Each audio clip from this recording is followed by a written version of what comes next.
नमस्कार सभी को। परीक्षा जंक्शन के इस प्लेटफॉर्म पे सभी का हार्दिक स्वागत है। और जिन्होंने भी इस प्लेटफॉर्म के माध्यम से किसी भी तरह का सोशल मीडिया अभी फॉलो नहीं किया है तो प्लीज़ कर लीजिए, क्योंकि यहाँ से रेगुलर क्लासें आपके लिए पहुँच रही हैं और लगातार कोई भी इससे छूट ना पाए। देखो, क्योंकि जब हम कोई भी चीज़ मिस करते हैं, और बहुत अच्छी चीज़ है कि जब आप कोई भी अच्छी चीज़ मिस करते हैं, क्योंकि आज के टाइम पे बहुत बुरा भी है और बहुत अच्छा भी है, लेकिन सबसे बड़ी बात है कि आप अच्छाई की तरफ क्या जाते हो और बुराई की तरफ क्या जाते हो। एक ह्यूमन नेचर होता है इंसान का कि वो अच्छाई भी देख लेता है और वो बुराई भी देख लेता है। और हकीकत में आज की दुनिया, आज की पब्लिक बुरी चीजों की तरफ जल्दी आकर्षित हो जाती है, और ये बात कोई सरप्राइजली नहीं है, ये आम बात है। एक ह्यूमन नेचर होता है कि हम बुराई की तरफ ज्यादा जल्दी आकर्षित हो जाते हैं, बुरी चीजों की तरफ। तो हमें वो मौका देना चाहिए अपने इंसान होने के नाते, एक इंसानियत होने के नाते, कि हम अच्छी चीजों की तरफ भी रुख कर रहे हैं। हालांकि बुरी चीजों से आप बच नहीं सकते, ना मैं बच सकता हूं ना आप बच सकते हैं, लेकिन फिर भी तो इस प्लेटफॉर्म के माध्यम से जो भी क्लासेस ली जा रही हैं, जो भी पीडीएफ तैयार की जा रही हैं सिर्फ आपके लिए, तो आप इसको लिंक्डइन पे जाके, फेसबुक पे जाके, इंस्टा पे जाके, टेलीग्राम पे जाके, ट्विटर पे जाके आप इसे फॉलो कर लीजिए एक बार, ठीक है, परीक्षा जेएन के नाम से। चलिए, तो आज हम इतिहास की बात कर रहे थे, और इतिहास हमारा, अच्छा आपसे मैं पूछूं कि देखो, आपका कोई इतिहास रहा है? तो जब मैं अपने बच्चों से पूछता हूं, स्टूडेंट से पूछता हूं कि बेटा आपका इतिहास क्या रहा है, तो उसका केवल एक ही इतिहास रहा है। अब वो इतिहास आप सभी जानते हैं कि सर हमारा भी एक इतिहास रहा है। तो मैंने बोला कि भाई ऐसा कौन सा इतिहास रहा है तुम्हारा, क्योंकि हम जब बच्चों से रूबरू होते हैं तो हमसे यही, क्योंकि मैंने उन बच्चों के साथ कम से कम 4 से 5 साल बिताया है, तो मुझे पता है कि कुछ फनी जवाब भी आते हैं, कुछ सीरियस भी आते हैं। तो सीरियस पे सोचना भी पड़ता है कि भाई अच्छा यार तुम्हारा इतना बुरा वक्त रहा, चलो ठीक है, अब कैसे हो, अब अच्छा है या नहीं है, आगे होगा डेफिनेटली। तो बट लेकिन कुछ फनी क्वेश्चंस भी आते हैं, कुछ फनी आंसर भी आते हैं। बोला सर हमारा भी पास्ट रहा है, अभी हुआ है, सब 2 दिन पहले ब्रेकअप हुआ है हमारा, और हमारा भी पास्ट रहा है। तो ये एक इतिहास ही तो है, लेकिन अब उस इतिहास से आप क्या सीखते हो, मैटर ये करता है। इतिहास सबका होता है, हमारा भी रहा है, आपका भी रहा होगा, या आपका हो जाएगा, ऐसी बात नहीं है। भगवान ना करे आपको कोई इतिहास रहे, लेकिन फिर भी अच्छा ही रहे, बुरा ना रहे। लेकिन यहां तो अंग्रेजों की बात हो रही है भाई साहब, यहां तो अंग्रेजों की बात हो रही है। और मेरा मानना है कि भारत में हम जहां खड़े हैं, आप जहां खड़े हो, वहां पर हमारे पूर्वज, ये डेफिनेटली है, कोई भी व्यक्ति ये नहीं कह सकता कि सर हमारे पूर्वज तो अंग्रेजों के शासन देख के ही नहीं गए। अरे मैं कह रहा हूं कि आपसे तीसरी पीढ़ी पहले की बात कर लूं, मैं तीसरी पीढ़ी पहले की बात मैं आपसे करूंगा, तो डेफिनेटली है कि वो अंग्रेजों का शासन देखकर गए हैं।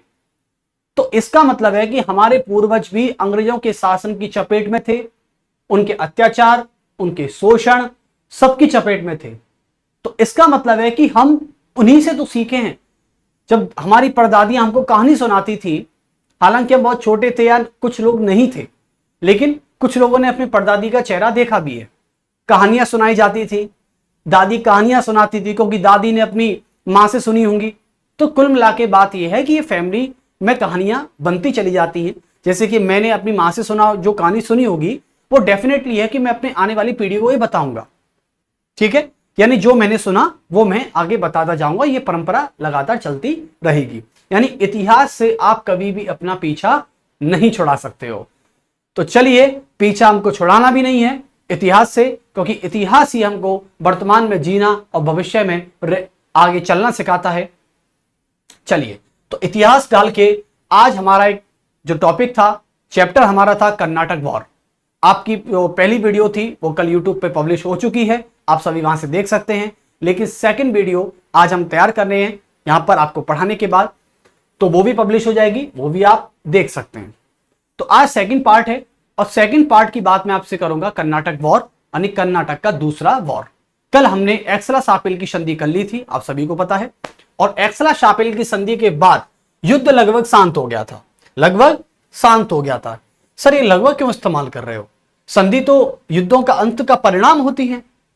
अरे किसने बोला युद्ध का अंत का परिणाम होती है, किसने बोला युद्ध का अंत का परिणाम होती है? जैसे आपके घरों में कोई समझौता हो गया, कोई संधि हो गई, तो कल को ये गारंटी थोड़ी ना है कि कल को कोई दूसरा मैटर नहीं होगा, दूसरा मैटर भी हो सकता है। यानी कभी भी संधि विफल हो सकती है, अप्रासंगिक होती है। बस सबसे बड़ी बाधा है, संधि का मतलब होता है वादा यानी प्रॉमिस। तो हम यहां पर लिखते हैं कर्नाटक युद्ध। और कर्नाटक युद्ध में आता है दूसरा यानी द्वितीय यानी सेकंड, द्वितीय आंग्ल फ्रेंच संघर्ष, यानी दूसरा आंग्ल फ्रेंच संघर्ष। ये आंग्ल का मतलब होता है एंग्लो फ्रेंच कॉन्फ्लिक्ट, इसे कह सकते हैं second Anglo French conflict English में। तो आप लिख सकते हो second Anglo French conflict. Conflict का मतलब होता है बीच में संघर्ष हो जाना, मतभेद हो जाना, विवाद हो जाना, इसे कहते हैं कॉन्फ्लिक्ट। चलिए तो आज की कहानी स्टार्ट करते हैं। बड़ी ही मजेदार कहानी है आज की, बड़ा ही आनंद आने वाला है। इसे कहते हैं परम आनंद। क्या कहा जाता है? परम आनंद। जैसे कि कभी किसी चीज में हम परम आनंद जल्दी से देख लेते हैं, ये इंसान की फितरत होती है। जो आंखों को सुकून दे, जो आंखों को सुकून दे वही क्या है? परम आनंद। और जो कानों को सुनाई दे अच्छा अच्छा, वही परम आनंद। तो कहने का मतलब है कि हमारी आंख और हमारे कान ही तो हैं, हमको जो अच्छा महसूस कराते हैं। ठीक है, क्योंकि कुछ लोगों का कहना है सर आज हमने बहुत अच्छा चेहरा देखा। ये अच्छा चेहरे का मतलब क्या है? ये अच्छे चेहरे का मतलब है कि खूबसूरती उस चेहरे में नहीं थी, खूबसूरती उन पलों में थी। यानी कहने का मतलब आप समझ गए हैं। तो समझदार बहुत हैं सभी। तो परम आनंद आज महसूस करेंगे, क्योंकि जो हमारे कानों में आज सुनाई देगा वो इतिहास ही नहीं, वो आज इतिहास का एक महत्वपूर्ण टर्न है हमारा, क्योंकि यहां से इतिहास एक टर्न लेने वाला है और बहुत बड़ा टर्न लेगा, आपको पता भी नहीं चलेगा। कैसे टर्न लेगा आज आपको मैं लास्ट में बताऊंगा ये लेक्चर में कि हमने कैसे टर्न लिया इतिहास में। ठीक है, तो चलिए। तो मैंने आज दूसरा सेकंड एंग्लो फ्रेंच कॉन्फ्लिक्ट चुना और पहला मैं करा चुका था। आप सभी को पता है कि 1748 में कल हमने एक्सला शापिल की संधि कर ली थी।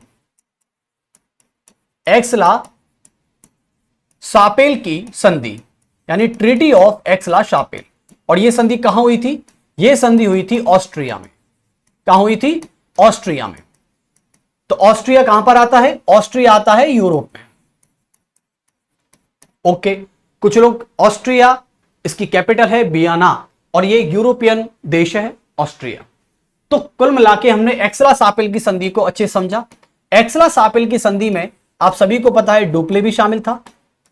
Dupleix versus Morse. क्या था? Dupleix versus Morse. क्योंकि डुप्ले जो था, और आपने सभी ने कर्नाटक का युद्ध, कर्नाटक के में नवाब में अनुरुद्दीन की बात की होगी, बहुत बच्चे।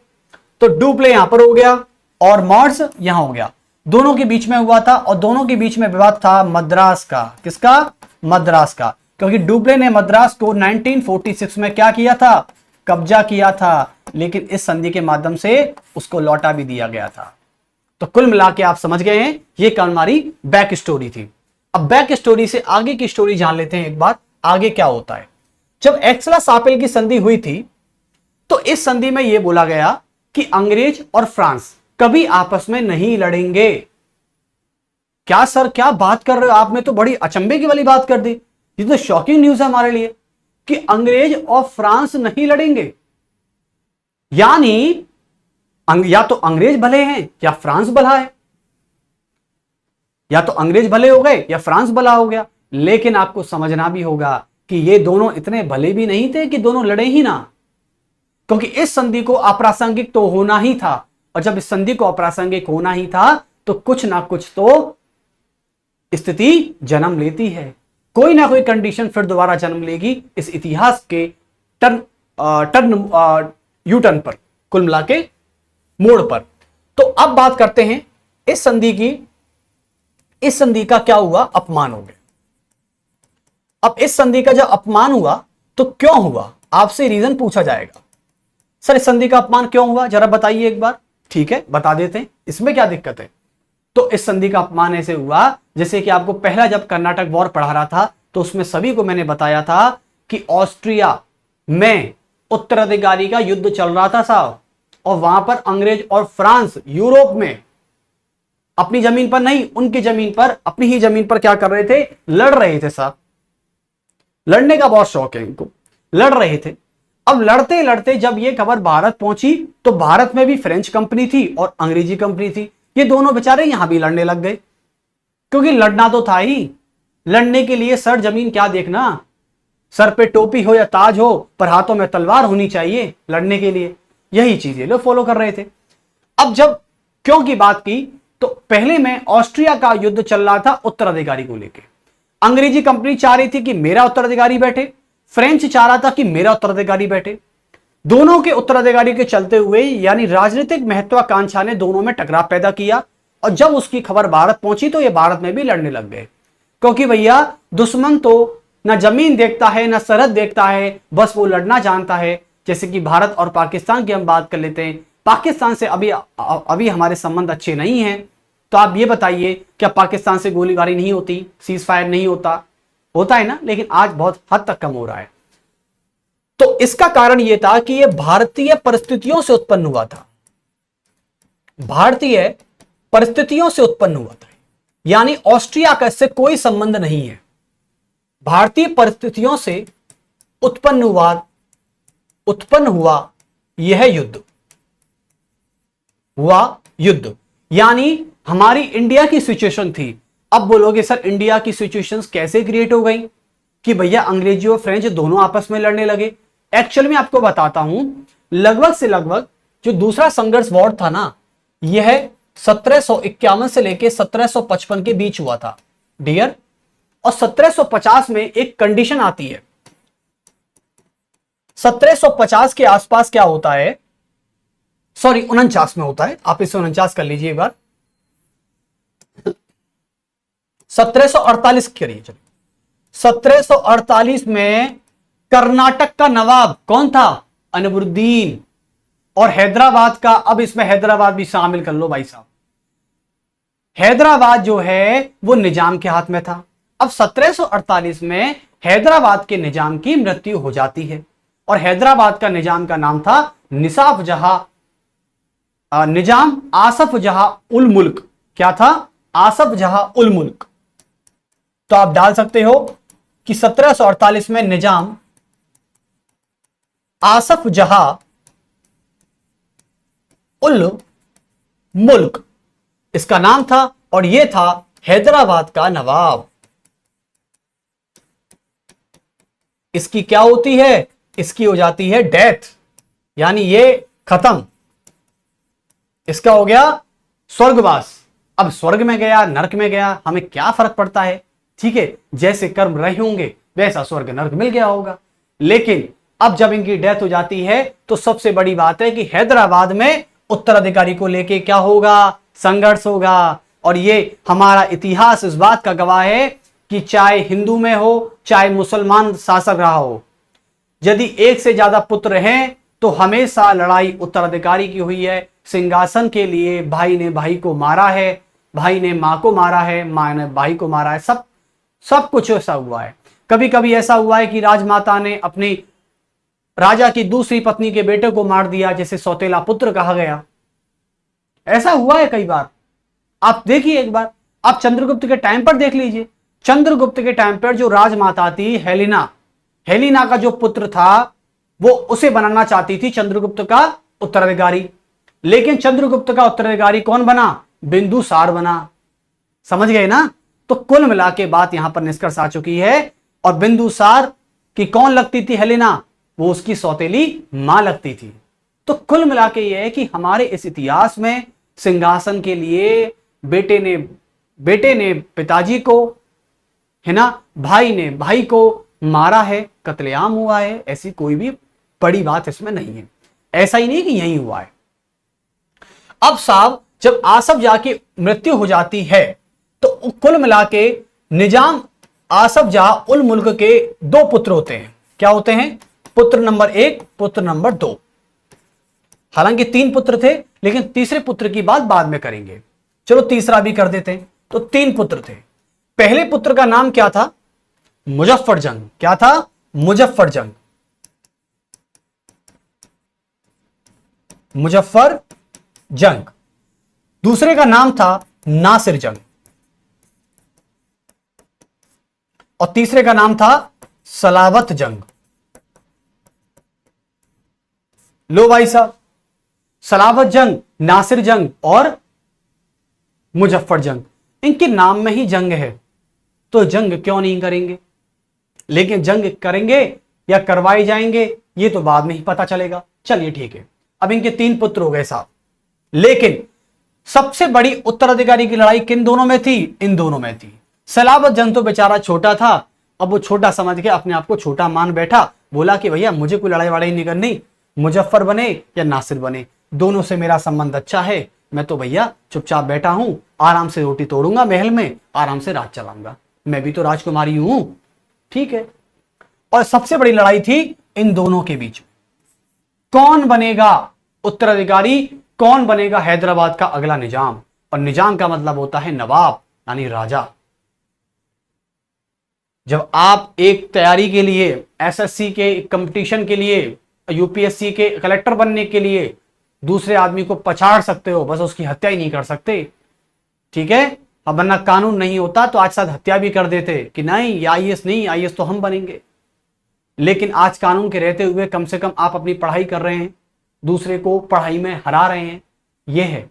लेकिन पहले के टाइम पे कानून नहीं था, पहले के टाइम पे इतना सवर नहीं होता था, सीधे तलवार उठाई और तलवार से गर्दन काट दी, या धोखे से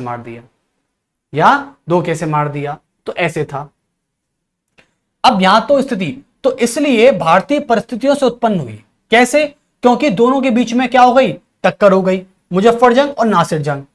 अब कहोगे सर इसमें फ्रेंच का क्या फायदा, इसमें अंग्रेजी का क्या फायदा, मतलब अंग्रेजी ईस्ट इंडिया कंपनी का क्या फायदा? फायदा होगा, अभी आप टक्कर देखो दोनों की। अब आते हैं सीधे कर्नाटक की तरफ। कर्नाटक में भी बहुत बड़ा बवाल हो गया था। कर्नाटक में क्या बवाल हुआ देखते हैं एक बार। यहां था कर्नाटक, तो कर्नाटक के नवाब कौन थे उस समय? आप सभी को पता है अनबरुद्दीन, जो पहले में था, ये थे अनबरुद्दीन। ठीक है साहब, ये कर्नाटक के नवाब थे। लेकिन कर्नाटक में नवाब की गद्दी को लेकर दूसरा दावेदार और था, जिसका नाम था चंदा साहब। और चंदा साहब ये कौन था, इसकी भी खास बात बता देते हैं। चंदा साहब जो था, ये कर्नाटक के नवाब, कर्नाटक के भूतपूर्व नवाब यानी फॉर्मर प्रेसिडेंट, भूतपूर्व नवाब दोस्त अली का दामाद था।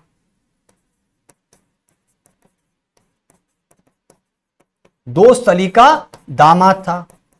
अब कोई सड़क पे चलता हुआ व्यक्ति तो गद्दी का दावेदार नहीं होगा ना, या तो कोई फैमिली में रहा होगा। अब दोस्त अली के कोई पुत्र नहीं रहा होगा, तो बेचारे दामाद का हक था। और दामाद कौन होता है? दोस्त अली के बेटी का पति।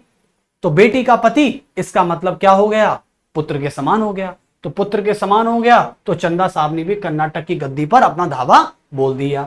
अब लड़ाई यहां पर किसके बीच थी? चंदा साहब और अनबरुद्दीन के बीच थी। और यहां पर किसकी लड़ाई थी? दोनों भाइयों के बीच थी। यहां पर दोनों में इसको लेके, गद्दी को लेके लड़ाई, और यहां भी गद्दी को लेके लड़ाई। तो अब इसका एक ग्राफ बना लेते हैं। चलिए अब इसका एक ग्राफ बना लेते हैं। ये पीपीटी आप सब सभी को शेयर हो जाएगी। तो यहां पर लिखते हैं कर्नाटक, बहुत अच्छे। और कर्नाटक में सबसे पहले लिखते हैं नवाब। कर्नाटक का नवाब कौन था? अनबरुद्दीन। ये कर्नाटक के नवाब थे अनबरुद्दीन। ठीक है। और कर्नाटक पर दावेदार कौन था? कर्नाटक पर दावेदार था चंदा साहब। चलिए, तो ये तो रहा कर्नाटक की स्थिति। अब आते हैं किस पर? हैदराबाद पर। ये हैदराबाद है। कलर चेंज करना पड़ेगा हमको थोड़ा, इसको व्हाइट कर देते हैं क्योंकि डिफरेंट हो जाना चाहिए कुछ। अब यहां पर है साहब हैदराबाद, और हैदराबाद का जो नवाब था, हैदराबाद का नवाब कौन था? आसफ जहां उल मुल्क, आसफ जहां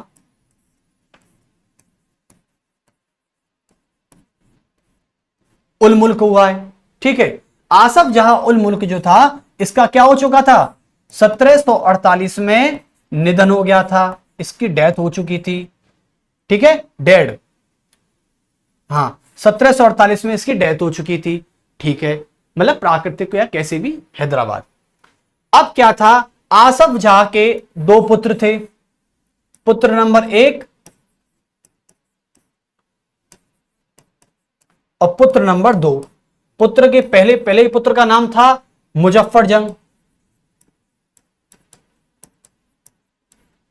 मुजफ्फर जंग, और दूसरे पुत्र का नाम था नासिर जंग, नासिर जंग था। तो मुजफ्फर जंग और नासिर जंग, अब इन दोनों के बीच में टकराट होगी।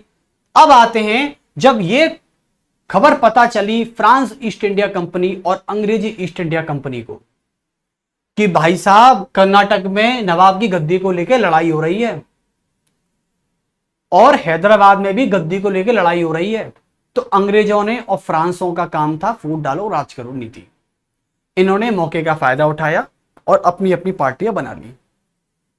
कैसे बनाई? मुजफ्फर जंग और चंदा साहब से हाथ मिलाया फ्रांस।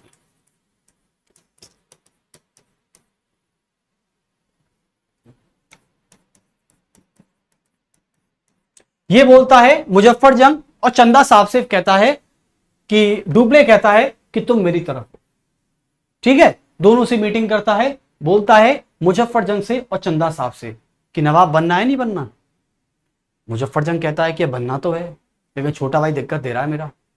नासिर जंग बोलता है कि अरे क्या परेशानी, छोटी छोटी चीजों से डर जाते हो मुजफ्फर, ऐसे मत डरा रहो, अभी तो राजा बनना है। और राजा बनने के लिए फिर डुप्ले पे डायलॉग आते थे, तो डुप्ले ने डायलॉग बोला कि जितनी बड़ी समस्या होगी उतनी बड़ी सफलता होगी।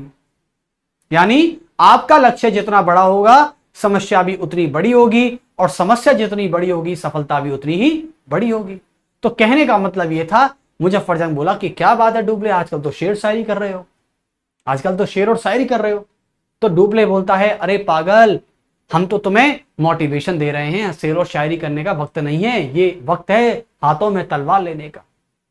अब भड़का दिया ना, तो ऐसे करके चंदा साहब को भी भड़का दिया इसने। तो चंदा साहब और मुजफ्फर जंग हो गए एक साथ, और नासिर जंग जो था ये हो गया अंग्रेजों की तरफ, क्योंकि भैया डुप्ले की तरफ तो जाएगा नहीं, क्योंकि डुप्ले तो भैया मुजफ्फर जंग से सेट हो गया है, चंदा साहब फ्रांस से सेट हो गया है डुप्ले से। अनवरुद्दीन चौथा ये भी अंग्रेजों की तरफ था, और ये तो पहले से भी अंग्रेजों की तरफ ही रहा है लगभग, इसकी तो बात ही अलग है, ये हमेशा से ही रहा है किसमें, अंग्रेजों की तरफ, इसमें कोई दोहराई नहीं है। आपको पता है मद्रास को लेके भी अंग्रेजों की तरफ था, डुप्ले को मना कर रहा था मद्रास को मत लो, फलाना मत लो, लड़ाई नहीं करेंगे, वो नहीं करेंगे, सब कुछ नहीं करेंगे। फिर मद्रास को ले लिया, फिर अपने पुत्र को भेज दिया महफूज खान को, वो बेचारा वैसे मर गया। तो ऐसे था। तो कुल मिला के यहां बात आ गई। अब क्या होता है, सीधी बात ये था। अब साहब क्या होता है, फ्रांस में कौन था, फ्रांस का नेतृत्व कर रहा था डुप्ले, और अंग्रेजों का नेतृत्व कर रहा था सैंडर्स और लॉर्ड क्लाइव, ये नेतृत्व कर रहे थे। अब डुप्ले कह रहा है यार कि मुजफ्फर जंग चल। अब ये डुप्ले क्या करता है, रात के समय मुजफ्फर जंग के पास जाता है और कहता है चंदा साहब को भी बुलाओ। मुजफ्फर जंग कहता है कि भाई डुप्ले रात में से क्या दिक्कत हो गई आपको, बताओ रात में क्या परेशानी, रात में बुलाना पड़ गया। अरे बुलाओ ना, चंदा साहब को बुलाओ और मुजफ्फर जंग को बुलाओ। ठीक है, डुप्ले से बोला मुजफ्फर जंग कितनी सेना है तुम्हारे पास, बोला कि काफी है, काफी हद तक सेना है। ठीक है, तो बोलता है कि अच्छा काफी हद तक सेना है तुम्हारे पास, ठीक है। और चंदा साहब से कहता है कि बताओ तुम्हारे पास कितनी सेना है, तो डुप्ले ये भी कहता है कि ठीक है सर काफी हद तक सेना है। तो चंदा साहब और मुजफ्फर जंग दोनों से कहता है, इनसे मुजफ्फर जंग से कहता है कि भाई सुनो, चंदा साहब को अपनी सेना दे दो। बोलता है कि चंदा साहब को सेना दे दो अपनी, मतलब? तो डुबले कहता है समझो, चंदा साहब को सेना दो। डुबले मुजफ्फर जंग कहता है ठीक है दे दूंगा। तो चंदा साहब को अपनी सेना और मुजफ्फर जंग की सेना और डुबले की सेना मिल जाती है। तीनों सेनाओं से मिलकर ये अनवरुद्दीन की तरफ उसका कत्ल करने निकल जाते हैं और अनवरुद्दीन की हत्या कर दी जाती है चंदा साहब के द्वारा, और तीनों की सेनाएं थी। तो चंदा साहब प्लस मुजफ्फर जंग और प्लस डुबले ने मिलकर अनवरुद्दीन को मार दिया। यानी कर्नाटक का नवाब अनवरुद्दीन जो अंग्रेजों की तरफ था वो मारा गया। और जब मारा गया तो कुल मिला के अब कर्नाटक का दूसरा नवाब किसे बनना है? चंदा साहब को बनना है। चंदा साहब किसकी तरफ थे? फ्रांस की तरफ थे। डुबले की जीत ही नहीं हुई। पहले स्टेप में यानी फेज 1 में फ्रांस जीत गया, डुबले जीत गया, अंग्रेज देखते कि देखते रह गए। और डुबले का गुस्सा अनवरुद्दीन पर पहले ही था, आप सभी को पता है कैसे था, मद्रास को लेकर था। इसको मद्रास को लेकर पहले युद्ध में इसकी बहस हो चुकी थी इससे, तो डुबले से तो अनवरुद्दीन बिल्कुल नहीं भाता था। चलिए अब कुल मिला के यहां पर इसकी हत्या कर दी गई। यानी यहां पर लिख सकते हैं डुबले प्लस चंदा साहब और प्लस मुजफ्फर जंग,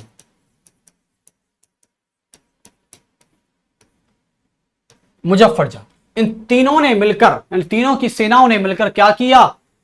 अनवरुद्दीन को मार दिया। और कब मारा? 3 अगस्त 1749। 3 अगस्त 1749 को, जिसे कहते हैं बेल्लोर के निकट, कर्नाटक में जगह है बेल्लोर, बेल्लोर के निकट अंबर के युद्ध में, अंबर के युद्ध में 3 अगस्त 1749 को अनवरुद्दीन क्या कर दिया? मारा गया। तो लिख देंगे यहां पर मारा गया। और जब ये मारा गया तो अनवरुद्दीन क्या कर दिया? यहां से खत्म कर दिया, खत्म। और सीधे क्या हुआ? चंदा साहब को तुरंत कर्नाटक का क्या बना दिया? नवाब बना दिया। चंदा साहब क्या बन गए? कर्नाटक के नवाब बन गए। तभी चंदा साहब ने डुबले से खुश होकर डुबले को क्या दे दिया? पांडिचेरी के आसपास के जितने भी इलाके थे, देखो पांडिचेरी तो फ्रांस का था ही, आप सभी को पता है। 1673 में पांडिचेरी का विकास भी किया इन्होंने, किसने? फ्रैंको मार्टिन ने और लेस्पिन ने मिलकर। तो डुबले ने तुरंत, चंदा साहब ने तुरंत नवाब बनते ही खुशी खुशी में डुबले को पांडिचेरी के आसपास के जितने भी नगर थे वो सब दे दिए उपहार स्वरूप। डुबले लीजिए, बहुत बहुत शुक्रिया कि तुमने मुझे कर्नाटक का नवाब बनाया। अब कर्नाटक का नवाब बन गए, ठीक है। चलिए उसके बाद आते हैं, अब मुजफ्फर जंग कहने लगा कि डुबले साहब मुझे भूल तो नहीं गए हो?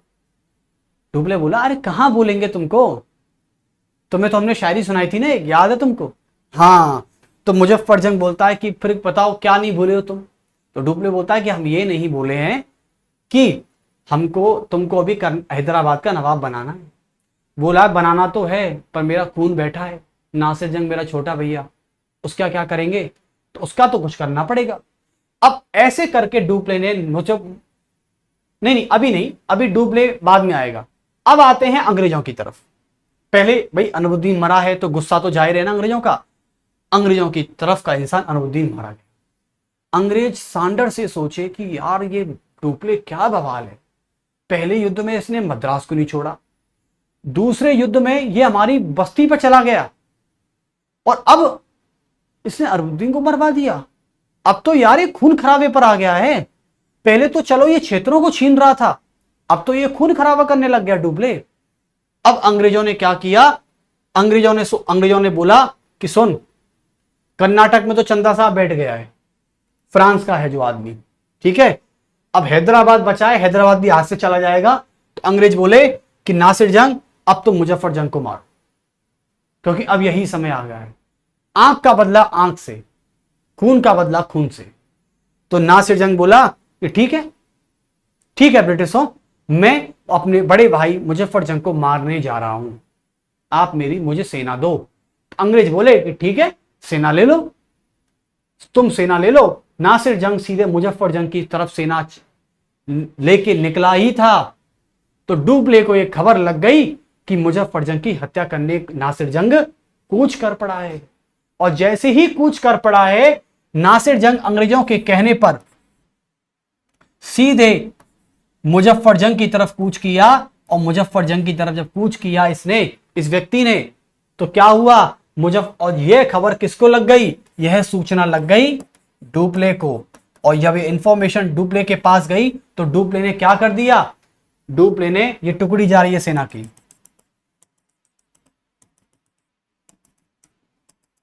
ऐसे करके सेना की तरफ चल दी। और मुजफ्फरजंग साहब अभी महल में बैठा है। डुप्ले को पता लगा कि नासिर जंग और नासिर जंग की सेना जा रही है, जिसमें अंग्रेजों की सेना भी है। डुप्ले ने क्या किया, नासिर जंग की सारी सेना को पैसे देकर पीछे से खरीद लिया और बोला, हाँ भाई अब किसके साथ हो, क्योंकि पैसा वो चीज है जो किसी को भी खरीद सकता है। इंसान तो खरीद लिया इसने। तो कुल मिला के अब क्या हुए, नासिर जंग का सेनापति खरीद लिया पैसे देकर पीछे से। तो पीछे से इसने पैसा देकर क्या कर दिया, सेना को अपनी तरफ ले लिया। और जब सेना को अपनी तरफ लिया तो अब बोलता है सेनापति से, जो नासिर जंग का सेनापति था उसको पैसे देकर खरीद लिया, बड़े बड़े अधिकारियों को, ऑफिसरों को, ठीक है, पैसा तो था ही। अब जब पैसा देकर खरीद लिया तो अब वो किसके आदमी हो गए, डुप्ले के। और डुप्ले जो कहेगा वो मानेगा। कौन, सेनापति, जो पहले नासिर जंग का सेनापति था। तो बोलता है डुप्ले, हाँ सेनापति किसकी तरफ हो। वो बोलता है सर आपकी तरफ है, आप क्या बात कर रहे हैं सर। अच्छा और चाहिए कुछ पैसा वगैरह, चलो ठीक है और ले लीजिए। बस सेनापति खुश। सेनापति बोला आका हुक्म कीजिए। तो डुप्ले कहता है कि ऐसा करो, अपने ही राजा को मार दो। यानी बोला अपने ही राजा को, हाँ जी, नासिर जंग को खत्म कर दो। समझ गए ना चालाकी। तो डुप्ले ने नासिर जंग के सभी बड़े अधिकारियों, सेनापतियों को पैसे से खरीदकर नासिर जंग को ही क्या करवा दिया, मरवा दिया, खत्म। और जब नासिर जंग खत्म होगा तो डुप्ले मुजफ्फरजंग को बोलेगा कि बेटा चलो कुर्सी की तरफ बढ़ो, हैदराबाद की गद्दी आपका इंतजार कर रही है। बोलता है कि क्या बात है सर। डुप्ले से बोला कि क्या बात है सर, आपने तो हमें हैदराबाद का नवाब भी बना दिया, मतलब आप जो वादा करते हो भूलते नहीं हो कभी। डुप्ले कहता है भूल कैसे जाएंगे, ये तो मैं भूलने की इजाजत देता ही नहीं हूं कभी अपने खुद के स्वयं के बुद्धि को। तो डुप्ले ने तुरंत क्या कर दिया, मुजफ्फरजंग को क्या बना दिया, मुजफ्फरजंग को हैदराबाद का नवाब बना दिया। और ये तुरंत मुजफ्फरजंग जो था ये तुरंत गया हैदराबाद की गद्दी पर और सीधा क्या बन गया, सीधा नवाब बन गया। नवाब का मतलब होता है निजाम। लो भाई साहब, इसको बना दिया सीधा हैदराबाद का निजाम। बोला कि कैसे लगा आपको, मुजफ्फरजंग बोला बहुत अच्छा लगा। अब मुजफ्फरजंग की बात यह थी कि मुजफ्फरजंग जब गद्दी की तरफ बैठ रहा था या गद्दी की तरफ जा रहा था या बैठ चुका था, 1 से 2 दिन का कार्यकाल हो गया था। उसके अलावा मुजफ्फरजंग को अंग्रेजों ने पीछे से मरवा दिया। तो मुजफ्फरजंग अंग्रेजों द्वारा मारा गया बाद में, यानी जब ये बाद में था तो मुजफ्फरजंग यहां से मारा गया। मुजफ्फरजंग खत्म, नासिर जंग खत्म। लेकिन डुप्ले चैन से नहीं बैठना था। डुप्ले ने तुरंत क्या किया डुप्ले ने तुरंत हैदराबाद के नवाब, भूतपूर्व नवाब आसफ जाह उल मुल्क के तीसरे बेटे को ढूंढ निकाला। बोला कि सलाबत जंग है अभी तो। और सलाबत जंग को क्या कर दिया इसने, सलाबत जंग को अब हैदराबाद का नवाब बना दिया। अब ये बन गया नवाब हैदराबाद का। अंग्रेज बोले बाप रे बाप, ये डुप्ले चैन से नहीं बैठेगा। अंग्रेज बोलते हैं कि भैया ये डुप्ले क्या कर रहा है, ये कहां से निकाल रहा है तीसरे पुत्र को, हमें तो आज तक पता नहीं लगा कि इसके तीसरा पुत्र भी था कोई। उसको बैठा दिया जबकि इसकी आयु बहुत छोटी थी। पर वही वाली बात है ना, शासन तो फ्रांस ही चलाएगा ना, तभी तो इतने जोर आजमा रहा है। अब साफ सलाबत जंग बैठ गया गद्दी पर। सलाबत जंग बैठा किस पे, हैदराबाद की गद्दी पर। अब अंग्रेज सोचने लगे यार कि यार एक बार सुनिए, एक वो रुके। अंग्रेज मीटिंग कर रहे थे, सैंडर्स केला और लॉर्ड क्लाइव बैठे थे, सारे छोटे अधिकारी बैठे हुए थे।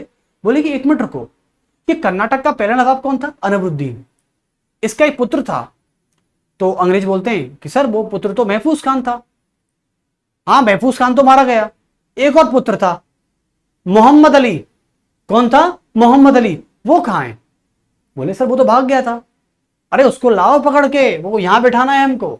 ओहो, यानी अंग्रेज कहां से अनवरुद्दीन के दूसरे पुत्र को ढूंढ निकाला, और जिसका नाम था मोहम्मद अली। बोला कि उसको लाओ। वो कहां है? कहां छुपा बैठा है भैया, उसको लाओ। क्योंकि कर्नाटक के पहले युद्ध में तो डुप्ले ने महफूज खान को मार दिया था, मैं आपको बता दूं। मोहम्मद अली दूसरे युद्ध में भाग गया था एक्चुअली में, ठीक है। उसने बोला पिता तो गए गए, मैं उड़ जाऊंगा। तो मोहम्मद अली को अंग्रेज कहां से ढूंढ के लाए कि जाओ, मोहम्मद अली अभी कर्नाटक में ही है, उसकी जाके सुरक्षा करो, क्योंकि डुप्ले अगला निशाना मोहम्मद अली को ही साधेगा। क्योंकि उन्हें डुप्ले को पता चल गया होगा कि मोहम्मद अली जिंदा है और अंग्रेज मोहम्मद अली की सहायता जरूर करेंगे, इसलिए मोहम्मद अली को खत्म करो। लेकिन उससे पहले डुप्ले पहली करता, अंग्रेजों ने तुरंत मोहम्मद अली की सहायता के लिए कर्नाटक के तिरुचनपल्ली में अपनी सेना भेज दी। कहां पर? कर्नाटक के तिरुचनपल्ली में। और जैसे ही कर्नाटक के तिरुचनपल्ली में सेना गई तुरंत कर्नाटक में। और जब मोहम्मद अली की सुरक्षा के लिए डुप्ले से डरकर सेना भेजी, कर्नाटक में कौन बैठा था? चंदा साहब बैठा था, ठीक है। अब डुप्ले को लगा कि यह सेना चंदा साहब को मारने जा रही है, क्योंकि अंग्रेज चंदा साहब को मारेंगे तभी तो मोहम्मद अली को बैठाएंगे। तो डुप्ले ने भी चालाकी के लिए डुप्ले ने तुरंत अपनी सेना चंदा साहब की सुरक्षा के लिए तिरुचनपल्ली लगा दी कि जाओ तिरुचनपल्ली पे चंदा साहब की सुरक्षा करो, चंदा साहब को कुछ नहीं होना चाहिए। तो फ्रांसीसी सेना और अंग्रेजी सेना दोबारा फिर आमने सामने कर्नाटक के उस मैदान में और तिरुचनपल्ली में आमने सामने हो गई। लेकिन सांडर्स गेम खेल गया लास्ट में। सांडर्स ने बोला तिरुचनपल्ली छोड़ो, कर्नाटक की राजधानी अर्काट पर हमला कर दो, क्योंकि अर्काट में बैठा है चंदा।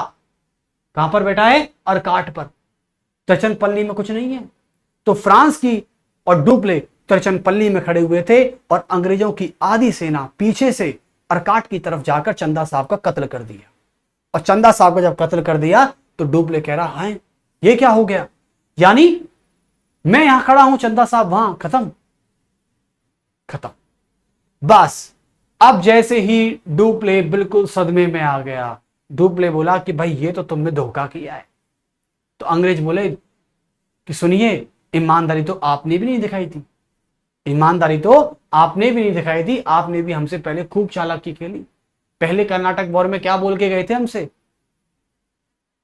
पहले बोल के गए थे ना कि युद्ध नहीं करेंगे, छेड़ेंगे नहीं तुमको, क्योंकि तुम सताए हुए हो। लेकिन ऐसे कर करके तुमने मद्रास को भी छीन लिया हमसे। तो धोखा तो तुमने किया था डुप्ले पे शुरुआत में। तो जैसे को तैसा, बात भी सही है, ये तो फितरत है, ये तो दुनिया की रीत है कि जैसे को तैसा, टिट फॉर टैट, जैसा बीज बोगे वैसा फल पाओगे। अब तुमने बीज बोया है इमली का और पाने की इच्छा है तुम्हारी आम की, तो ऐसा तो नहीं हो सकता। तो चलिए, अब यहां पर चंदा साहब अंग्रेजों द्वारा भी क्या कर दिए गए? अर्काट में मार दिए गए। और अर्काट किसकी राजधानी थी? कर्नाटक की राजधानी थी। चंदा साहब खत्म, मोहम्मद अली कर्नाटक का नवाब, बात खत्म। जैसे ही डुप्ले अगली चाल चलता, सोच रहे हो तुम, डुप्ले अगली चाल चलता, भाई चाल क्या चलेगा? मुजफ्फर जंग खत्म, चंदा साहब खत्म, कर्नाटक का एक पुत्र था मोहम्मद अली, वो बैठ गया।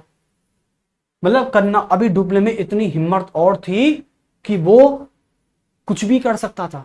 अभी तो और चाल बना के बैठा, सोचो तुम कितनी बड़ी रणनीति बना के बैठा था वो। उसकी रणनीति अधूरी की अधूरी रह गई, क्योंकि चंदा साहब और डुप्ले का तुरंत फ्रांसीसी ईस्ट इंडिया कंपनी से तुरंत ट्रांसफर लेटर आ गया। बोला कि डुप्ले, हम तुमसे इतना परेशान हो गए हैं यार, तुम इतना पैसा खर्च करते हो युद्धों में, इतनी रणनीतियों में कुछ होता जाता है नहीं है, तो डुप्ले वापस आ जाओ। और ये हमारी इतिहास का टर्न ओवर था, मैं आपको बता दूं। लेकिन अभी नहीं था, आप सुनिए, पूरी तरह हार नहीं हुई है फ्रांसीसी के भी। अब एक्चुअली में ये था, लेकिन डुप्ले लिख देंगे कि 1755 में डुप्ले जैसे ही अगली रणनीति चलता, अगली रणनीति तैयार करता, अगली रणनीति तैयार करता है, वैसे ही तुरंत, वैसे ही फ्रांसीसी सरकार से, वैसे ही फ्रांसीसी सरकार द्वारा, फ्रांसीसी सरकार डुप्ले की इन रणनीतियों से परेशान होकर, डुप्ले की इन स्ट्रेटेजीज यानी इन रणनीतियों से परेशान होकर, रणनीतियों से परेशान होकर डुप्ले को फ्रांस वापस बुला लिया जाता है। डुप्ले को फ्रांस वापस बुला लिया जाता है, बुला लिया जाता है।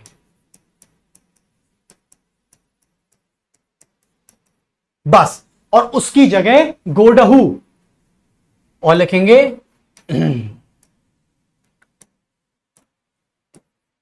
और उसकी जगह यानी डुप्ले की जगह, और उसकी जगह फ्रांसीसी कंपनी का अगला गवर्नर, फ्रांसीसी कंपनी का अगला गवर्नर गोडहू को बना दिया जाता है, गोडहू को बनाया जाता है, गोडहू को बनाया जाता है। लेकिन कहा जाता है कि जो गोडहू था यह डुप्ले से कम अदूरदर्शी था, यह रणनीति नहीं जानता था। गोडहू का मतलब होता है भौंदू, इसके नाम से ऐसा ही लग रहा है। तो गोडहू जो था वो भौंदू था, गोलू था, बेचारा बच्चा था, ये समझ नहीं पाया अंग्रेजों की चाल। इसने क्या कर दिया, इसने सोचा काय को कोई टेंशन लेगा, तनख्वाह तो आई रही है अपनी, अधिकारी तो मैं हूं ही, फ्रांस का गवर्नर हूं यार, ऐसा थोड़ी ना है। तो गवर्नर के पद की प्रतिष्ठा को देखते हुए ये बेचारा कुछ नहीं कर पाया और भौंदू की भौंदू रह गया। इसने अंग्रेजों से संधि कर ली, जबकि डुप्ले ने खूब सिखाया था कि गोडहू याद रखना, ये अंग्रेज है ना, हमको खा जाएंगे, कुछ करना। लेकिन बेचारा कुछ समझ ही नहीं पाया कि था ही भौंदू। इसलिए गोडहू ने क्या कर लिया, अंत में जाके अंग्रेजों से समझौता कर लिया। और जब अंग्रेजों से समझौता किया, अंग्रेजों से क्या कर दिया, समझौता किया, और समझौता करने के बाद इसने क्या कर ली, एक पांडिचेरी की संधि कर ली। वेरी गुड, पांडिचेरी की संधि। तो पांडिचेरी की संधि कब हुई थी, 1755 में हो गई थी, दैट्स इट। और इस संधि से युद्ध की समाप्ति हो गई, यानी दूसरे कर्नाटक वॉर का समाप्त हो गया। और दूसरा कर्नाटक वॉर समाप्त किसने किया था, गोडहू ने किया था, डुप्ले ने नहीं किया था, याद रखना। चलिए उसके बाद आते हैं तीसरे कर्नाटक वॉर की तरफ, क्योंकि इसको भी करा देते हैं। 15 मिनट का समय हमारे पास अभी, और 15 मिनट के बाद लेक्चर फिनिश हो जाएगा। तो चलिए, मतलब जब भी तीसरा कर्नाटक वॉर खत्म तो कर्नाटक युद्ध पूरा चैप्टर खत्म, सभी डाल लेंगे तीसरा कर्नाटक युद्ध, तीसरा कर्नाटक युद्ध। अब तीसरा कर्नाटक युद्ध जो है ये एक्चुअली में वही तृतीय आंग्ल फ्रेंच संघर्ष डाल सकते हैं आप।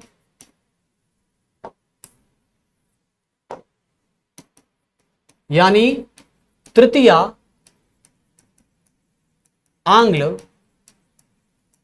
फ्रेंच संघर्ष। अब तीसरा आंग्ल फ्रेंच संघर्ष जो है ये एक्चुअली में हुआ था 1755 है ना, तो 1758 से लेके 1763 के बीच हुआ था। आपको मैं बता दूं, इसमें दो युद्ध बहुत इंपॉर्टेंट है, उनको याद रख लेना आप एक बार, ठीक है। एक तो पहले में मैं आपको बता दूं, पहले में क्वेश्चन कहां से बन सकता है। देखो पहले में क्वेश्चन ये बन सकता है, एक बार देख लेते हैं। पहले में बनेगा ये युद्ध कब से कब तक हुआ था, पहला क्वेश्चन। दूसरा क्वेश्चन ये बनेगा, और दूसरा क्वेश्चन नामों को लेकर बन सकता है कि कर्नाटक के नवाब कौन थे, दावेदारी कौन थी, पुत्र के नाम बता दीजिए आप एक बार, ये पूछेंगे। और दूसरी बात आपसे ये पूछी जाएगी, एक तो नाम तो सब इंपॉर्टेंट है, किसने किसको मारा, सबसे ज्यादा इंपॉर्टेंट है बेल्लौर के निकट अंबर का युद्ध, इंपॉर्टेंट। यहां से क्वेश्चन एसएससी और यूपीएससी कर सकता है कि बेल्लोर का युद्ध यानी अंबर का युद्ध कब हुआ था और अंबर के युद्ध में कौन कौन भाग ले रहे थे। यानी कर्नाटक के नवाब अनबरुद्दीन और डुप्ले प्लस चंदा साहब प्लस मुजफ्फर जंग ने अनबरुद्दीन को मारा था अंग्रेजों के खिलाफ जाकर। उसके अलावा क्वेश्चन यहां से बनेगा कि पांडिचेरी की संधि यानी दूसरे कर्नाटक वॉर में कौन सी संधि की गई थी जिसके माध्यम से युद्ध समाप्त हो गया था। तो आपका आंसर होना चाहिए पांडिचेरी की संधि। यानी पांडिचेरी की संधि पहले में एक्सला सापिल की और तीसरे में आती है पेरिस की संधि। चलिए, हां, तो आंग्ल फ्रेंच संघर्ष में तीसरे में देखते हैं 58 से 63 के बीच में। इसको एक युद्ध भी कहा जाता है जिसको कहते हैं सप्तवर्षीय युद्ध। यह सबसे बड़ा युद्ध था कर्नाटक वॉर में, सप्तवर्षीय युद्ध भी कहते हैं। गिन लीजिए, 3 तो यहां 4 वहां, सप्तवर्षीय युद्ध कहा जाता है इसको, ठीक है, इसको भी याद रखना।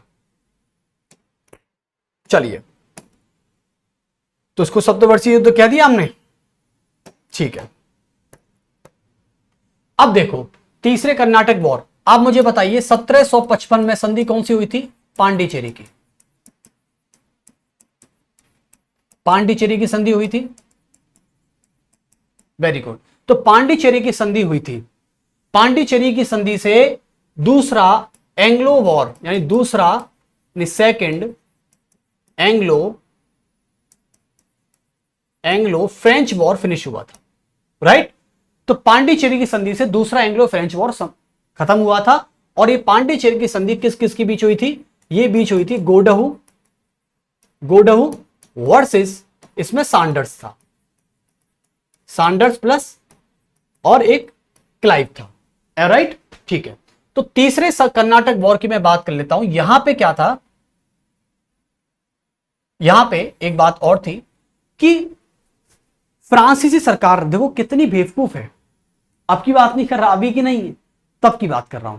तब की फ्रांस के राजा, फ्रांस की गवर्नमेंट कितनी बेवकूफ थी, पता क्या कह रही है? अब ये कह रही है दूसरा कर्नाटक वॉर खत्म हो गया, डुप्ले को वापस बुलाने के बाद और गोडहू को नियुक्त करने के बाद, जब गोडहू ने संधि कर ली तो पता क्या बोल रहे हैं?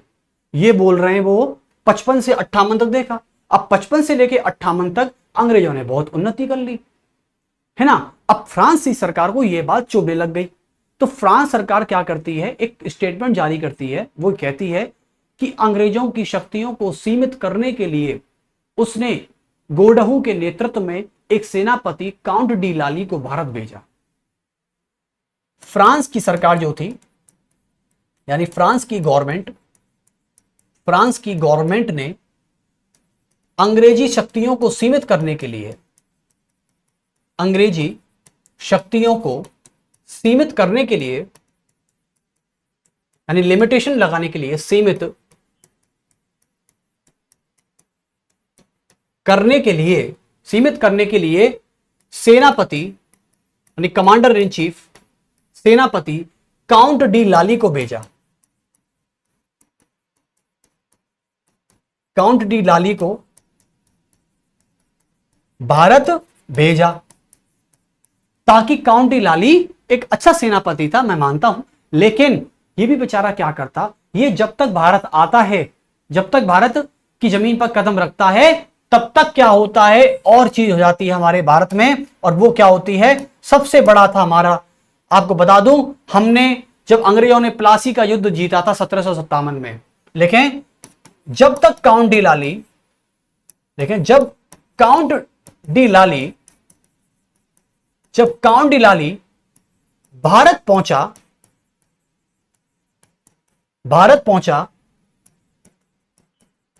तब तक अंग्रेजों ने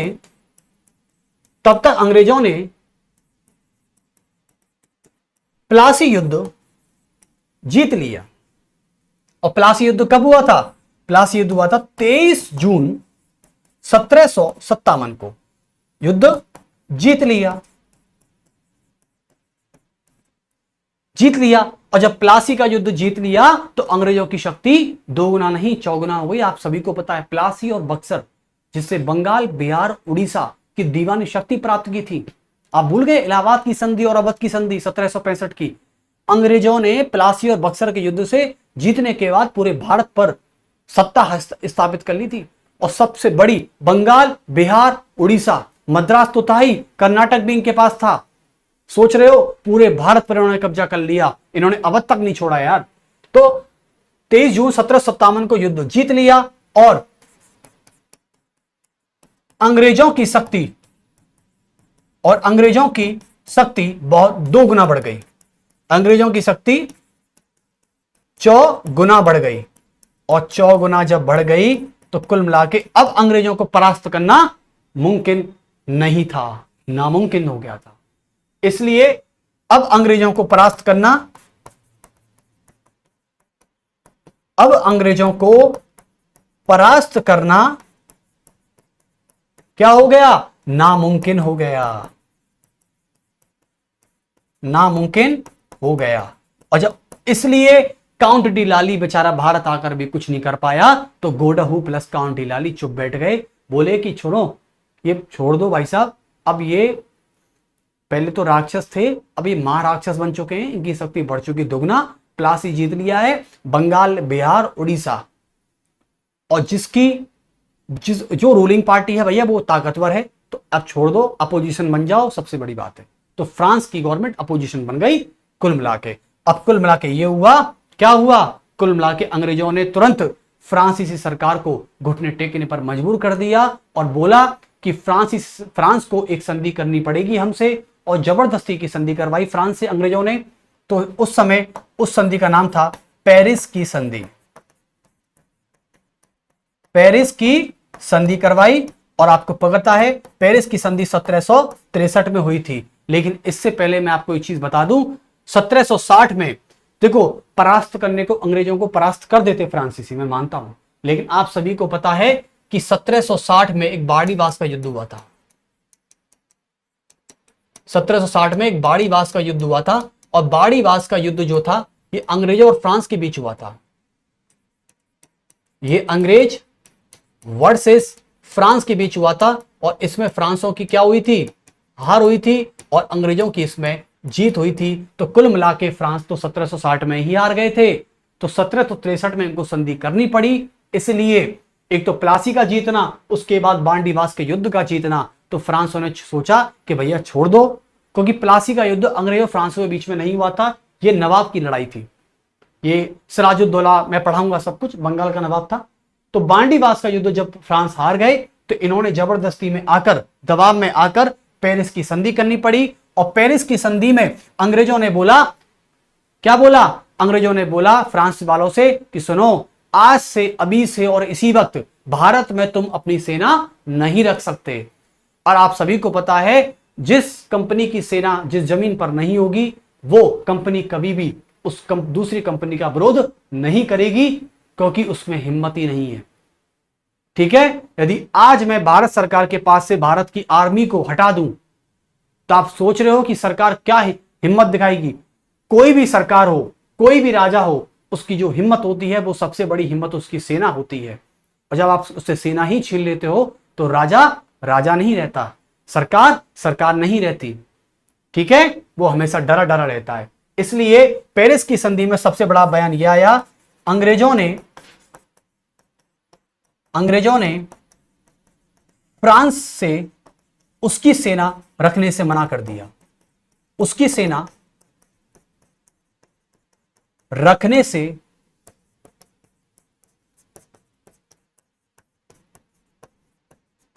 मना कर दिया, और उसकी सेना जब रखने से मना कर दिया, तो फ्रांसीसियों ने विरोध करना छोड़ दिया।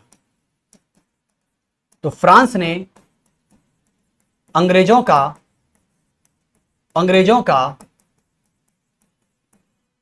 विरोध करना छोड़ दिया। और जब विरोध करना छोड़ देंगे, तो अंत में क्या होगा? यानी अंग्रेजों की जीत हमारे लिए एक राजनीतिक गुलामी का मार्ग प्रशस्त कर गई, और तब से हम गुलाम बनते चले गए। तो लिखेंगे कि कर्नाटक युद्ध में अंग्रेजों की जीत ने, कर्नाटक युद्ध में अंग्रेजों की जीत ने भारत के लिए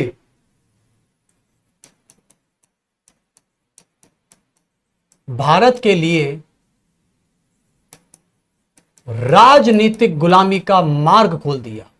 राजनीतिक गुलामी का मार्ग खोल दिया।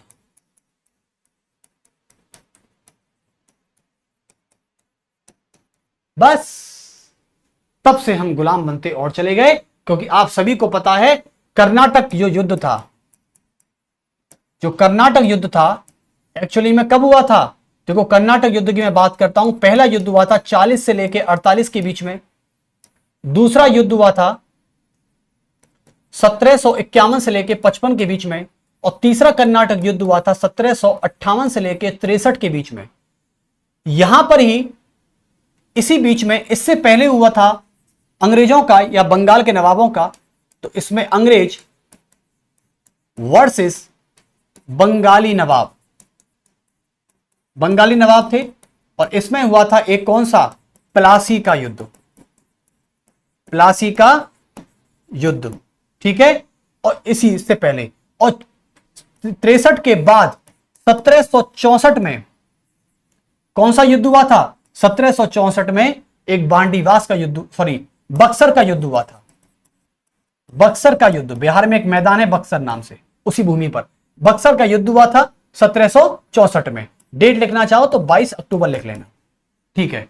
और बीच में ही क्या युद्ध हुआ था, 1760 का युद्ध हुआ था। 1760 में जिसे कहते हैं बांडीवास का युद्ध, बांडीवास का युद्ध, और जिसमें किसके बीच लड़ा गया था, ये अंग्रेज वर्सेस फ्रांस के बीच लड़ा गया था। लेकिन फ्रांस की इसमें क्या हुई, हार हो गई, और अंग्रेजों की इसमें जीत हो गई।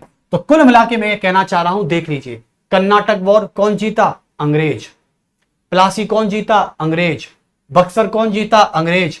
60 में कौन जीते, अंग्रेज। तो कुल मिला के जो इतने युद्ध मैदान जीत के बैठा है, जो इतने कंपटीशन फाइट करके बैठा है, उसे घमंड किस बात का नहीं होगा, घमंड होगा। और घमंड होगा तो एक दिन का घमंड चूर भी होगा, लेकिन अभी नहीं होगा। इसके लिए आपको इंतजार करना पड़ेगा। और यही चीज यहां पर साबित होती है, जब कोई आदमी इतना जीत जाता है ना, तो वो ऑटोमेटिकली तानाशाही, अत्याचारी शासन, शोषणकारी शासन को अजमाने लग जाता है। चलिए, तो कर्नाटक वॉर आपका समाप्त हुआ, और इतना बने रहने के लिए बहुत बहुत धन्यवाद सभी का। ये लेक्चर बहुत देख लेना, क्योंकि ये लेक्चर आपके लिए इंटरेस्टिंग और बहुत ज्यादा क्वेश्चंस इसी चैप्टर से आने वाले हैं, कर्नाटक वॉर, क्योंकि बहुत ही कॉन्सेप्चुअल, बहुत ही फैक्चुअल डेटा इसमें आपको दिखाई देने को मिला है। याद रखना, जब भी कभी आपको लगे रिवीजन करना है तो आप 1.5 की गुना की स्पीड कर सकते हैं यूट्यूब पर। आपको लगता है स्लो लेक्चर तो नॉर्मल पे देख सकते हैं, जैसा भी आपको अच्छा लगे। चलिए, तो फिर मिलते हैं आपसे नेक्स्ट लेक्चर में और नए चैप्टर के साथ। मेरा सभी को बहुत बहुत नमस्कार। Have a good day.